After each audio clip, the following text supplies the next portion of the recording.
Assalamu alaikum Iqbalians. We are here for science lecture class 7th. Today it is our 13th lecture on science, and our topic is structure of an atom को आज हमने discuss करना है। Atom सबसे पहले atom की definition आनी चाहिए। Atom is a smallest particle of an element which shows all the properties of an element. जो एक एलिमेंट्स की प्रॉपर्टीज़ होती है वो तमाम प्रॉपर्टीज़ को जो है ये स्मॉलेस्ट पार्टिकल जो है वो जाहिर करता है। और atom can neither be carried and not be destroyed. ना तो जो है इसको जो है बनाया जा सकता है और ना ही तबाह किया जा सकता है। लेकिन जैसे कि पिछले लेक्चर में कहा था कि एटम को डिवाइड भी नहीं किया जा सकता। डिस्ट्रॉय तबाह करना होता है, डिवाइड उसको तकसीम करना, उसके मज़ीद पार्ट्स बना लेना। लेकिन जदीद साइंस के तहत जो है इसको जो है डिवाइड किया जा सकता है और इसमें 3 ज़र्रों में मज़ीद जो है इसको डिवाइड किया जाता है, प्रोटॉन, न्यूट्रॉन एंड इलेक्ट्रॉन। पिछले लेक्चर में इसकी तफसील बता चुके हैं। अब न्यूक्लियस है, न्यूक्लियस स्ट्रक्चर के लिहाज से बात कर रहे हैं। न्यूक्लियस है और न्यूक्लियस जो है प्रोटॉन एंड न्यूट्रॉन्स जो है पर मुश्तमिल होता है और ये इसका एटॉमिक मास भी कहते हैं। The number of the protons and neutrons present in the nucleus of an atom is called the atomic mass of that atom. तो एटॉमिक मास को हम ए से ज़ाहिर करते हैं और एटॉमिक नंबर को जो है हम जी से ज़ाहिर करते हैं। और एटॉमिक नंबर या एटॉमिक मास नंबर तो ए और जी। तो एटॉमिक नंबर जो है वो नंबर क्या होता है, प्रोटॉन या इलेक्ट्रॉन की तादाद। इनमें से किसी एक की तादाद को अगर काउंट कर लिया जाए तो वो उस एटम का एटॉमिक नंबर कहलाता है।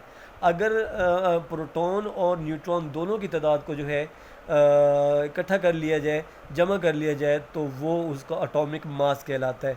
एटॉमिक मास को ए से ज़ाहिर करते हैं और कोई भी एलिमेंट से एक्स रिप्रेजेंट एन एलिमेंट।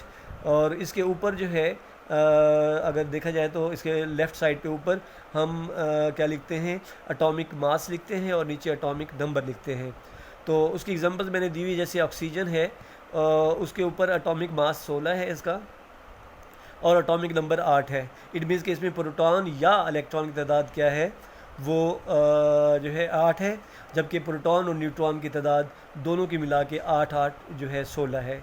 इसी तरह जो है सोडियम नाइट्रियम कहते हैं इसको। सोडियम जो है 23 है और उसके साथ जो है इसका एटॉमिक मास है और इसका एटॉमिक नंबर 11 है। नाइट्रोजन है, इसका 14 है और एटॉमिक नंबर जो है वो 7 है। मैग्नीशियम है, इसका एटॉमिक मास जो है 24 है और एटॉमिक नंबर जो है क्या है, 12 है। इस तरह फास्फोरस है, 31 इसका एटॉमिक मास है, जबकि इसका एटॉमिक नंबर जो है 15 है। अब distribution of the electron in shells है। अब शेल्स, सबसे पहले शेल्स की डेफिनेशन आनी चाहिए। शेल्स एक ऐसा पाथ होता है किसी एटम के न्यूक्लियस के गिर्द जिस पर जो है इलेक्ट्रॉन रिवॉल्व करता है around the nucleus. Around the nucleus जो है रिवॉल्व करने के लिए जिस पाथ को यूज़ करता है इलेक्ट्रॉन, उसे हम शेल का नाम देते हैं। सेल की डेफिनेशन यहाँ लिखी है मैंने। The path of the movement of the electron around the nucleus is called a shell. अब इसके नाम दे दिए हैं। नेम जो है के शेल है, के के बाद दूसरा जो होगा उससे ऊपर एल शेल होगा, फिर एम होगा, फिर एन होगा, फिर ओ, पी एंड क्यू।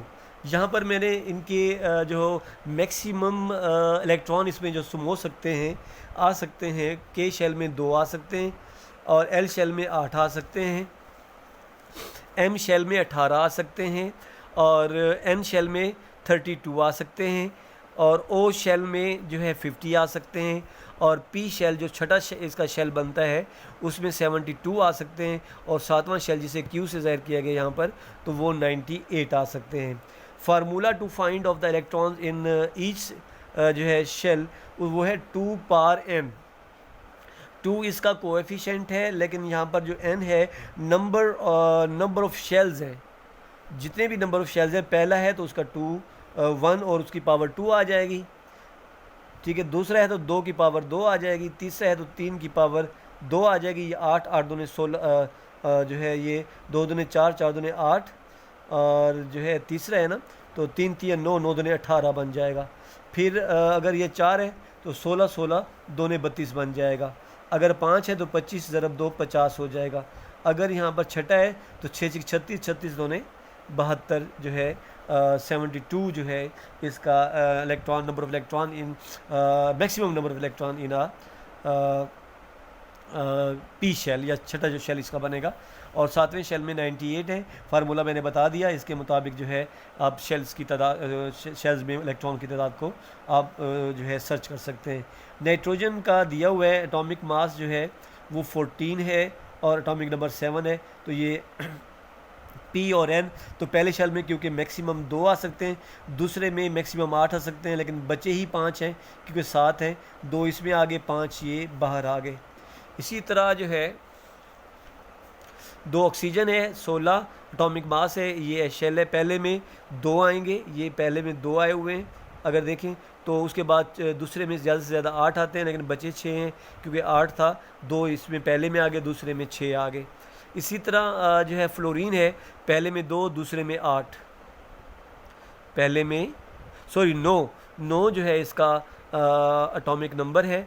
तो पहले में 2, बाकी 7 बजे, और दूसरे में 8 आ सकते हैं, तो 7 यहाँ पर आ जाएंगे। ये जो है मैंने इलेक्ट्रॉन की डिस्ट्रीब्यूशन वाज़े करने की कोशिश की है, और बाकी जो है ये एक दो एग्जांपल्स हैं जो मैंने बताई हैं। बाकी किताब से आप इनको याद करेंगे और इसी तरह जो है होमवर्क में बनाने की कोशिश करेंगे इनके शेल्स वगैरह। उसके बाद आखिर में जो है इसका होमवर्क है what is an atom, definition लिखनी है। व्हाट इज़ प्रोटॉन, डेफिनेशन लिखनी है। व्हाट इज़ इलेक्ट्रॉन, डेफिनेशन लिखनी है। व्हाट इज़ न्यूट्रॉन, डेफिनेशन लिखनी है। व्हाट इज़ एटॉमिक मास क्या होता है, और व्हाट इज़ एटॉमिक नंबर क्या होता है, इनकी आपने डेफिनेशन लिखनी है। अल्लाह ताला आपका हामी नासिर रहे। अल्लाह हाफिज़।